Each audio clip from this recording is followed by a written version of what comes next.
और चलिए रुक कर लेते हैं बड़ी खबर का। जयपुर से इस वक्त की बड़ी खबर सामने आ रही है। भूतपूर्व सैनिक हरीश चौधरी के घर पहुंचे हुए हैं। पूर्व मंत्री हरीश चौधरी से भूतपूर्व सैनिक उलझते हुए नजर आ रहे हैं। इस वक्त की बड़ी खबर आपको बता रहे हैं, हरीश चौधरी के घर पर भूतपूर्व सैनिक पहुंचे हुए हैं। तो बताया जा रहा है कि जो भूतपूर्व सैनिक हैं, जो हरीश चौधरी के घर माफ कीजिएगा पहुंचे हुए हैं, इस वक्त उनसे उलझते हुए नजर आ रहे हैं। तस्वीरें आपके टीवी स्क्रीन पर दिखा रहे हैं। हरीश चौधरी के घर से ये तस्वीरें आपको दिखा रहे हैं। इस वक्त भूतपूर्व सैनिक इस वक्त पहुंचे हुए हैं हरीश चौधरी के घर पर और नोकझोंक चल रही है यहाँ पर इस वक्त।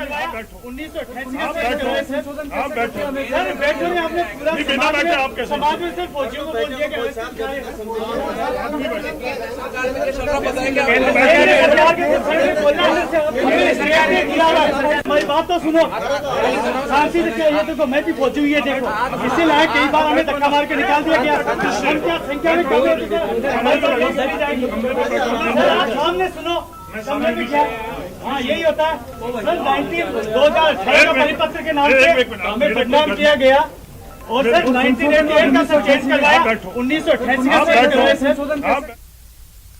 और खबर भीलवाड़ा से है। कल हुई फायरिंग के बाद से तनाव का माहौल है। इस बीच भीलवाड़ा पुलिस को बड़ी सफलता हाथ लगी है। पुलिस ने 2 बदमाशों का धर दबोचा है। हिरासत में लिए गए दोनों आरोपियों में से एक नाबालिग बताया जा रहा है। दरअसल कल शास्त्री नगर बड़ला चौराहे पर फायरिंग में एक युवक की मौत हो गई, जबकि उसका एक साथी घायल हुआ था, जिसका इलाज अभी भी उदयपुर अस्पताल में चल रहा है। युवक की मौत के बाद पूरे इलाके में तनाव का माहौल है, जिसे देखते हुए एहतियात के तौर पर प्रशासन ने मोबाइल इंटरनेट सेवा को 48 घंटे के लिए बंद कर दिया है।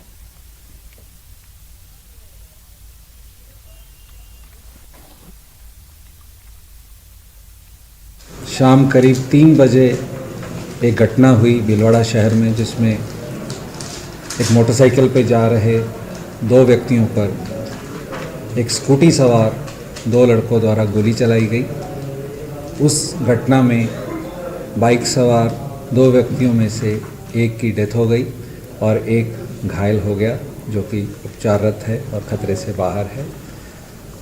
घटना की गंभीरता को देखते हुए तुरंत ही पुलिस हरकत में आई और देर रात तक दोनों जो एक्यूज्ड हैं मुलजिम, उनको दस्तयाब कर लिया गया है। और अब बात 12 की, जहां उन लोगों के खिलाफ कार्रवाई की तैयारी है जिन्होंने प्रधानमंत्री आवास से रुपए तो उठा लिए लेकिन मकान का काम नहीं करवाया। अब जिला परिषद की ओर से ऐसे लोगों के खिलाफ कड़ी कार्रवाई की तैयारी की गई है। करीब 2100 लाभार्थियों के खिलाफ विभिन्न थानों में राशि का गबन और दुरुपयोग करने का मामला दर्ज कराया जाएगा। साथ ही बीते 1 साल में 0 प्रगति देने वाले 1 दर्जन कर्मचारियों को निलंबित करने की भी तैयारी की जा रही है।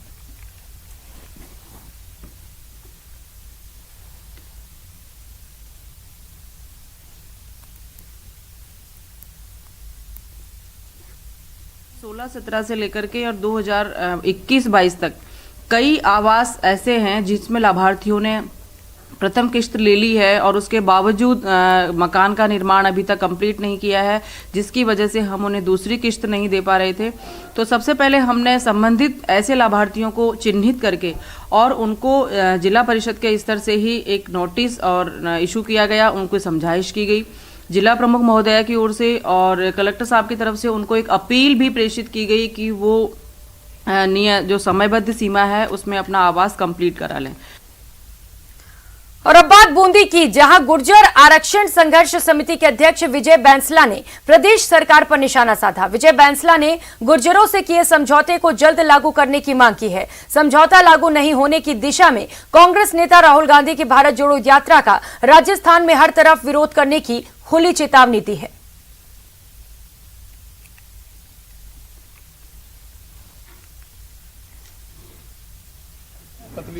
अच्छा, नहीं रोक देंगे, हमारे काम कर दो, हमारा निवेदन है सरकार से, काम कर दो। तो सरकार आपका काम के लिए पीछे हट रही है? मुझे नहीं पता, वो तो सरकारी बता, सब लीगल बता रहे हो, आपका काम तो साइंड है, सरकार ने साइन किया इस पे, मैंने अकेले ने साइन नहीं किया, कर्नल साहब ने साइन किया है। मंत्रियों ने साइन किया है। अब भाई मंत्री अगर साइन करते हैं, कैबिनेट सब कमेटी ने किया है, कैबिनेट सब नहीं, यात्रा को छोड़ के कोई दूसरा ऑप्शन आपके पास अपनी बात रखने का? नहीं हमको बात तो हमने रख दी, अब काम करो। तो वहीं कांग्रेस में जारी सियासी घमासान के बीच राज्यसभा सांसद घनश्याम तिवाड़ी ने भी चुटकी ली है। घनश्याम तिवाड़ी ने कहा कि दोनों एक दूसरे को गद्दार करार दे रहे हैं और प्रदेश की जनता इसका दंश भुगत रही है। उन्होंने कहा कि प्रदेश की जनता कांग्रेस के दुष्कर्मों की सजा भुगत रही है, प्रदेश का विकास ठप हो चुका है। इसी प्रकार 2022 में जब खड़गे साहब और माकन साहब आए थे यहाँ पर सीएलपी की मीटिंग करने के लिए, और कांग्रेस ने विधायकों ने 92 विधायकों ने बहिष्कार किया, उसका इस्तीफा दिया और वो सीएलपी की मीटिंग नहीं हो पाई, तो पायलट ग्रुप इनको गद्दार बता रहा है। तो एक दूसरे को गद्दारी का सर्टिफिकेट इन्होंने खुद बांट दिया है। परंतु मूल बात यह है कि मूल रूप से अगर बेवफाई और ज्यादती और बेइंसाफी किसी के साथ हो रही है तो वो राज्य की जनता है जो इनके दुष्कर्मों से पीड़ित हो रही है। तो वही मुख्यमंत्री अशोक गहलोत का एक और बड़ा बयान सामने आया। उन्होंने कहा है कि जिसको आगे बढ़ना है उसको अपमान का घूंट पीना सीखना चाहिए। अगर अम्बेडकर अपमान का घूंट नहीं पीते तो आज हम उनको याद नहीं करते। शिक्षक संघ सम्मेलन में मुख्यमंत्री अशोक गहलोत पहुंचे हुए थे, जहां पर उन्होंने ये बयान दिए हैं। उन्होंने कहा है महात्मा गांधी ने भी कई बार अपमान के घूंट पिए। सीएम गहलोत एक सभा को संबोधित कर रहे थे, उसी दौरान उनकी ओर से ये बड़े बयान सामने आए। डॉक्टर अम्बेडकर बाबा साहब की जीवनी तो मुझसे ज्यादा आप जानते हैं, किस प्रकार संघर्ष किया, कहाँ पैदा हुए है, उनके पिताजी का इस प्रकार वो पहले अपमान के घूट भी करके आगे बढ़े।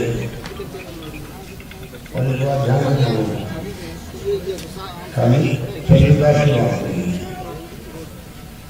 जिसको आगे बढ़ना है किसी कौम का कोई धर्म का हो, हमेशा उसको अपमान के घूंट पीना सीखना चाहिए।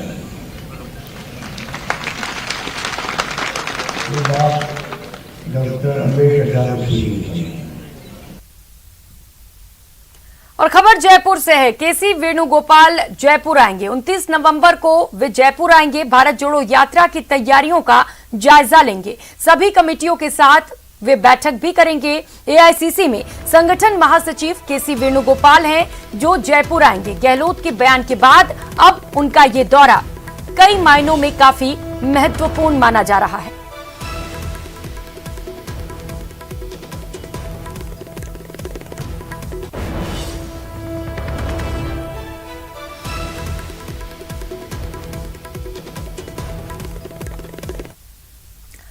तो वहीं लगातार चल रही बयानबाजी को लेकर जयराम रमेश ने नसीहत दी है। उन्होंने वरिष्ठ नेताओं को ये नसीहत जारी की। उन्होंने कहा है कि बयानबाजी से संगठन मजबूत नहीं होता। गहलोत वरिष्ठ और पायलट युवा नेता हैं। मतभेदों का संगठन स्तर पर निकाला जाएगा हल। कांग्रेस लोकतांत्रिक पार्टी है, भय का माहौल नहीं है, इसीलिए लोग अपने मन की बात बोल देते हैं। के बाद भी संगठन का एक बड़ा कार्यक्रम है, देश भर में चल रहा है, लेकिन कांग्रेस के अंदर आपसी फूट बार बार क्यों दिखाई देती है? अशोक गहलोत जी का जो स्टेटमेंट सामने है। लोकतांत्रिक पार्टी है, अलग अलग विचार के लोग हैं, पर हम कांग्रेस पार्टी के सदस्य हैं। कांग्रेस पार्टी के अंदर कोई भय का माहौल नहीं है, कोई डर का माहौल नहीं है। लोग अपने आप जो अपने मन में है, अपनी बात, मन की बात बोल देते हैं, कभी कभी पार्टी के अंदर, कभी कभी मीडिया के द्वारा, पर संगठन सर्वोपरि है। सर्वप्रथम संगठन का हित है। संगठन को मजबूत करना हर कांग्रेस नेता, हर कांग्रेस कार्यकर्ता का कर्तव्य बनता है। और इसके ओर भारत जोड़ो यात्रा निकाला गया। 6 दक्षिण भारत राज्यों और महाराष्ट्र के साथ 5 दक्षिण भारत राज्यों में हमने हमारे संगठन में नई जान देखी, नई उमंग देखी, नई उत्साह देखी, और उसको और मजबूत करने के लिए, उसको और आगे बढ़ाने के लिए उत्तर भारत राज्यों में हर एक कांग्रेस नेता, हर एक कांग्रेस कार्यकर्ता का कर्तव्य बनता है। बयानबाजी से संगठन मजबूत नहीं होता। तो वहीं कैबिनेट मंत्री गजेंद्र सिंह शेखावत ने भी गहलोत और पायलट की बयानबाजी पर तंज कसा है। उन्होंने कहा कि कांग्रेस का अंदरूनी घमासान जग जाहिर है, बार बार बीजेपी को दोषी ठहरा रहे हैं सीएम गहलोत।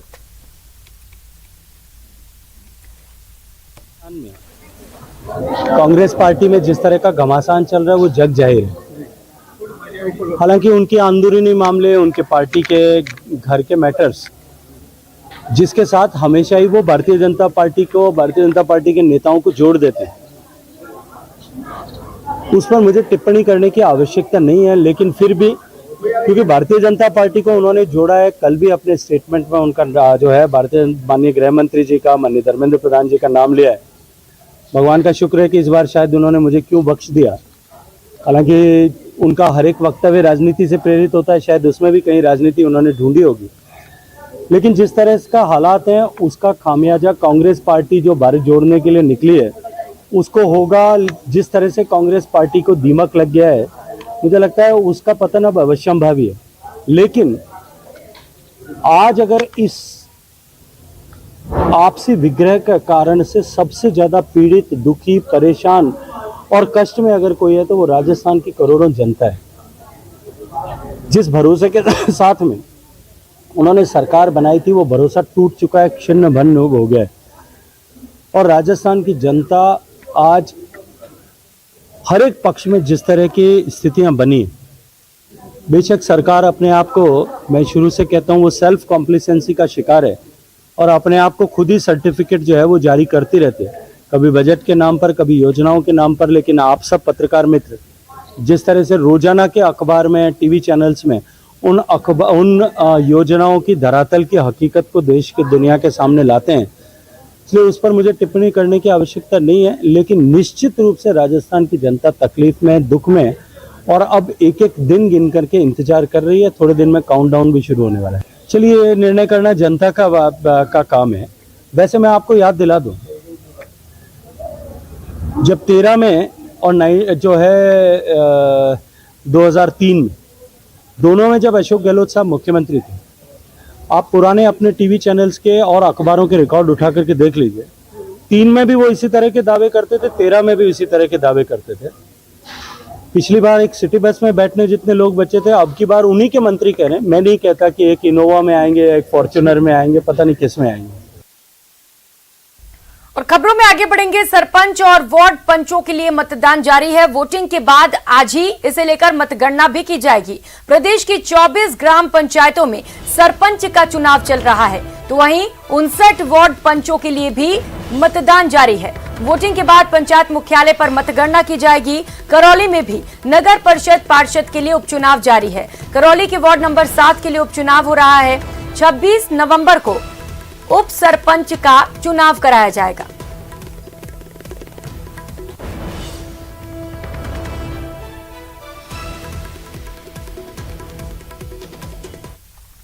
तो वहीं जयपुर के नगर निगम हेरिटेज में भी उपचुनाव, वार्ड नंबर 66 में उपचुनाव के लिए मतदान जारी है। कांग्रेस से रोहित नावरिया मैदान में उतरे हैं, तो वहीं बीजेपी में घनश्याम टेपण है मैदान में। 27 को मतगणना और परिणाम जारी किए जाएंगे। तो वहीं जयपुर के नगर निगम हेरिटेज में पार्षदों का धरना प्रदर्शन लगातार जारी है। निर्दलीय और कांग्रेस पार्षदों के धरने का आज तीसरा दिन है। समितियों के गठन की मांग को लेकर पार्षद धरना दे रहे हैं। विधायकों, मंत्रियों की समझाइश के बाद भी पार्षद मानने को तैयार नहीं है और बात नहीं बन पाई। समितियों के गठन की मांग पर पार्षद अड़े हुए हैं। पार्षदों ने आज हेरिटेज मुख्यालय में मॉर्निंग वॉक की।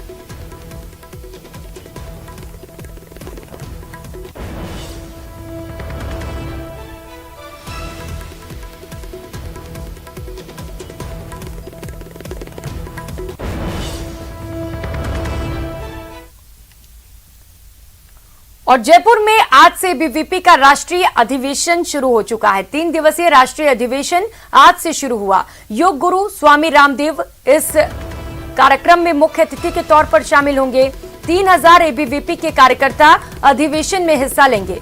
राष्ट्रीय कार्यकारिणी के पदाधिकारी भी इसमें शामिल होंगे।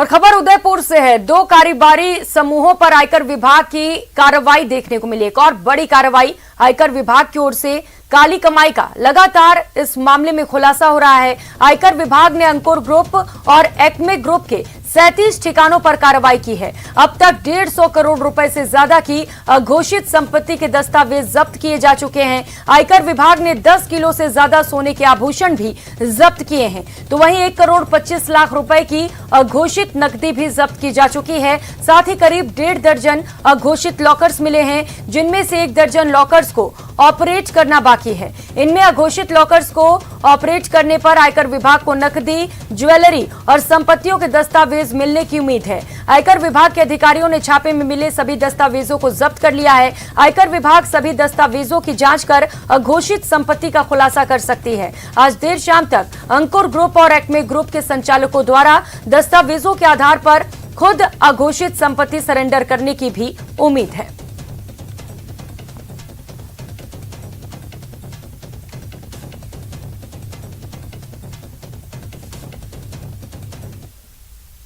और खबर जयपुर से है, जहां पर न्यायिक कर्मचारियों का सामूहिक अवकाश 8 दिनों से जारी है। 8 दिन से अधीनस्थ अदालतों में कामकाज ठप है। अधीनस्थ न्यायालयों में कामकाज प्रभावित हो रहा है। इसके चलते कर्मचारियों के आंदोलन के कारण मामलों की सुनवाई टाल दी गई है। अधिवक्ता, मुंशी और नोटरी का कामकाज भी प्रभावित हुआ है। अवकाश के कारण ग्रामीण इलाकों से आने वाले लोगों को खासी परेशानियों का सामना करना पड़ रहा है। बद्रीलाल जी, कौन सा दिन है, क्या आपकी मांग है, किस तरीके से न्यायिक प्रशासन ध्यान नहीं दे रहा है? आज 8वां दिन है हमारा और हम जो हैं मूलतः की जो हमारी मांग है सबसे प्रमुख है। उसके साथ साथ हमारी 6 मांगे हैं, जिसमें सीबीआई जांच हो और पीओ साहब के खिलाफ जांच हो और जो भी उठा के लेके आए हैं सुभाष नगर थाने से पुलिस वाले, उनके खिलाफ भी एफआईआर हो। 50 लाख रुपए का मुआवजा हो, उसके परिवार वालों को नौकरी दी जाए और जो भी लाभ परिलाभ है वो सारे मिले। हमारे साथ सतवीर जी, आप अनशन कर रहे हैं, 5वां दिन है अनशन का, के प्रयास किए जा रहे हैं यहाँ पर। हमारे पास कल युधिष्ठिर जी आए थे, डिस्ट्रिक्ट जज है जो सेक्रेटरीट में लगे हुए हैं, और हमसे पूछ कर गए हैं, वार्तालाप करके गए हैं और ये कहा था। इस बुलेटिन में फिलहाल इतना ही। नमस्कार।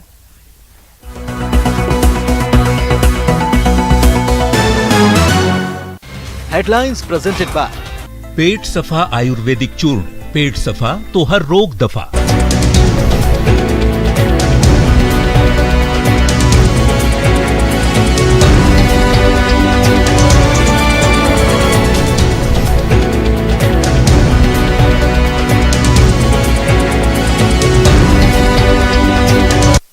हेडलाइंस प्रेजेंटेड बाय पेट सफा आयुर्वेदिक चूर्ण। पेट सफा तो हर रोग दफा।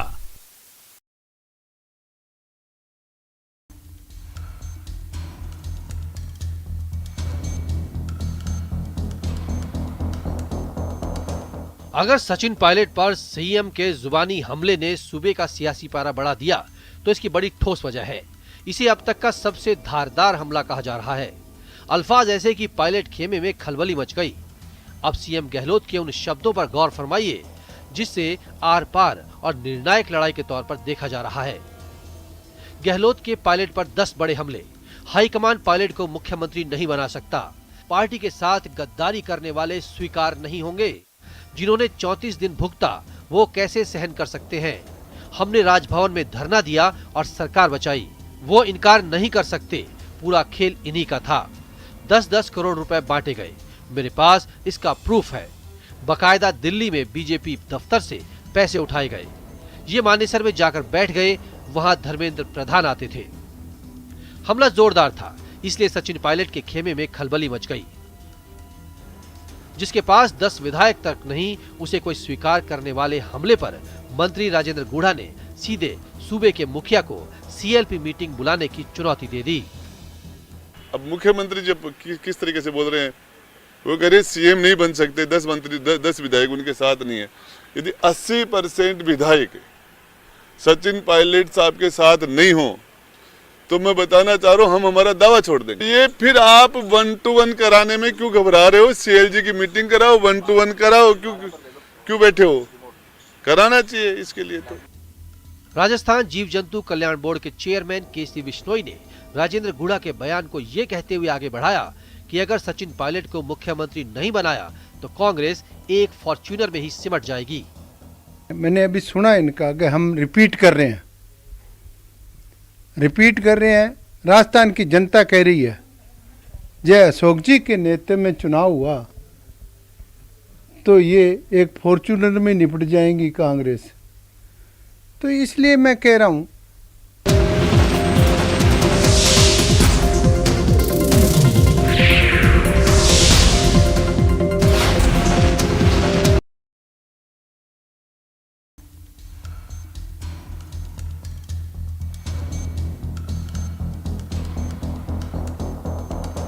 अगर सचिन पायलट पर सीएम के जुबानी हमले ने सूबे का सियासी पारा बढ़ा दिया तो इसकी बड़ी ठोस वजह है। इसे अब तक का सबसे धारदार हमला कहा जा रहा है। अल्फाज ऐसे कि पायलट खेमे में खलबली मच गई। अब सीएम गहलोत के उन शब्दों पर गौर फरमाइए जिससे आर पार और निर्णायक लड़ाई के तौर पर देखा जा रहा है। गहलोत के पायलट पर 10 बड़े हमले। हाईकमान पायलट को मुख्यमंत्री नहीं बना सकता। पार्टी के साथ गद्दारी करने वाले स्वीकार नहीं होंगे। जिन्होंने 34 दिन भुगता वो कैसे सहन कर सकते हैं? हमने राजभवन में धरना दिया और सरकार बचाई, वो इनकार नहीं कर सकते। पूरा खेल इन्हीं का था। 10-10 करोड़ रुपए बांटे गए। मेरे पास इसका प्रूफ है। बकायदा दिल्ली में बीजेपी दफ्तर से पैसे उठाए गए। ये मानेसर में जाकर बैठ गए। वहां धर्मेंद्र प्रधान आते थे। हमला जोरदार था, इसलिए सचिन पायलट के खेमे में खलबली मच गई। जिसके पास 10 विधायक तक नहीं, उसे कोई स्वीकार करने वाले हमले पर मंत्री राजेंद्र गुड़ा ने सीधे सूबे के मुखिया को सीएलपी मीटिंग बुलाने की चुनौती दे दी। अब मुख्यमंत्री जब किस तरीके से बोल रहे हैं, वो कह रहे सीएम नहीं बन सकते, 10 विधायक उनके साथ नहीं है। यदि 80% विधायक सचिन पायलट साहब के साथ नहीं हो तो मैं बताना चाह रहा हूँ हम हमारा दावा छोड़ देंगे। ये फिर आप 1 to 1 कराने में क्यों घबरा रहे हो? सीएलजी की मीटिंग कराओ, 1 to 1 कराओ, क्यों बैठे हो? कराना चाहिए इसके लिए। तो राजस्थान जीव जंतु कल्याण बोर्ड के चेयरमैन केसी बिश्नोई ने राजेंद्र गुड़ा के बयान को ये कहते हुए आगे बढ़ाया कि अगर सचिन पायलट को मुख्यमंत्री नहीं बनाया तो कांग्रेस एक फॉर्च्यूनर में ही सिमट जाएगी। मैंने अभी सुना इनका कि हम रिपीट कर रहे हैं। राजस्थान की जनता कह रही है जय अशोक जी के नेतृत्व में चुनाव हुआ तो ये एक फॉर्च्यूनर में निपट जाएंगी कांग्रेस। तो इसलिए मैं कह रहा हूं आज कांग्रेस रिपीट करनी है। स्वागत है आप सभी का। मैं हूं आप सबके साथ ऋषिका और आप देख रहे हैं मेरे साथ